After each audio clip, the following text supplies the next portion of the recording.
آپ کے پیچھے بات کرنے والے دراصل آپ سے بہت پیچھے ہوتے ہیں۔ پتہ ہے انسان کو سب سے زیادہ تکلیف کب ملتی ہے؟ جب وہ غلط انسان سے اپنی زندگی کی ساری امیدیں جوڑ لیتا ہے۔ انتقام میں اتنی قوت نہیں ہے جتنی قوت صبر میں ہے۔ لوگ انتقام لے کر صبر کی قوت کو ختم کر دیتے ہیں۔ قسمت کا لکھا ہی اگر سب کچھ ہوتا تو اللہ کبھی ہمیں دعا کی توفیق نہیں دیتا۔ جب بھی تم چاہو کہ تمہاری دعا عرش تک پہنچے اور مستجاب ہو جائے تو اپنے والدین کے لیے پہلے دعا مانگو۔ کسی کو صفائی مت دو اپنی سچائی کی، تم سچے ہو تو اللہ جانتا ہے، بس یہی کافی ہے۔ خوبصورت ہے وہ سوچ جو دوسرے انسان کے لیے اچھا سوچے، اور خوبصورت ہے وہ انسان جسے اللہ ایسی سوچ عطا کرے۔ میں جب بھی پریشان اور بے سکون ہو جاؤں، اللہ پاک کی عبادت کر کے ایسا محسوس ہوتا ہے کہ میرا اللہ مجھ سے ہم کلام ہو کر کہہ رہے ہوں کہ غم نہ کرو، میں ہوں نا۔ میں نے میری قسمت کو اللہ پر چھوڑ دیا، اس لیے نہیں کہ اللہ بہتر کرے گا، بلکہ اس لیے کہ اللہ سے بہتر کوئی کر ہی نہیں سکتا۔ صبر اور قدر ہر کسی کے بس کی بات نہیں ہوتی، یہ وہی بندہ کر سکتا ہے جو اعلیٰ ظرف ہوتا ہے۔ دل کا بوجھ اللہ کی بارگاہ میں رونے سے ہلکا ہوتا ہے، جہاں نہ ماضی کا تانا ملتا ہے اور نہ ہی مستقبل کا خوف، صرف کرم کی چادر سے ڈھانپ دیا جاتا ہے۔ بس ایک سجدہ اور نم آنکھیں، دل سکون سے لبریز ہو جائے گا۔ جب تمہارا دل کسی کے گلے لگ کر رونے کو چاہے تو قرآن کو گلے لگا لینا۔ جو اللہ کو وکیل بنا لیتے ہیں وہ مقدمے جیت جایا کرتے ہیں۔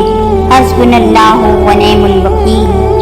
زندگی بہت خوبصورت ہے اگر امیدیں صرف اللہ سے وابستہ کر لیں۔ سب کچھ ہو سکتا ہے، بس تم اپنے رب پر یقین رکھو۔ وہ رب آنسو بھی کر لیتا ہے، اگر بول نہیں سکتے تو رو لیا کرو۔ توڑنے والے ہزار بیٹھے ہیں، جوڑنے والا صرف اللہ ہے۔ اللہ تعالیٰ پر یقین کا سفر بے حد سکون دیتا ہے۔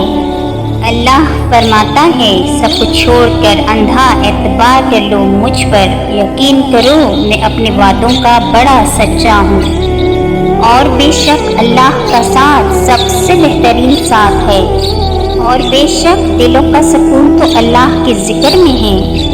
اور سکون پتہ ہے کیا ہے؟ اکیلے بیٹھ کر رب سے گفتگو کرنا۔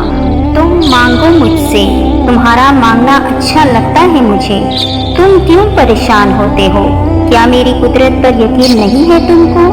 میں تو تمہاری شہرت سے بھی زیادہ قریب ہوں۔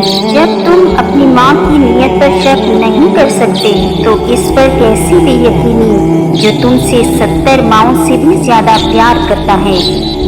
ہمارے معاملات ہمارے ہاتھ میں نہیں ہوتے، مگر اطمینان رکھیں جس کے ہاتھ میں ہوتے ہیں وہ بڑا رحیم اور کریم ہے۔ توکل تو یہ ہے کہ قبولیت کے آثار بھی نہ ہوں اور تب بھی دعا جاری رہے۔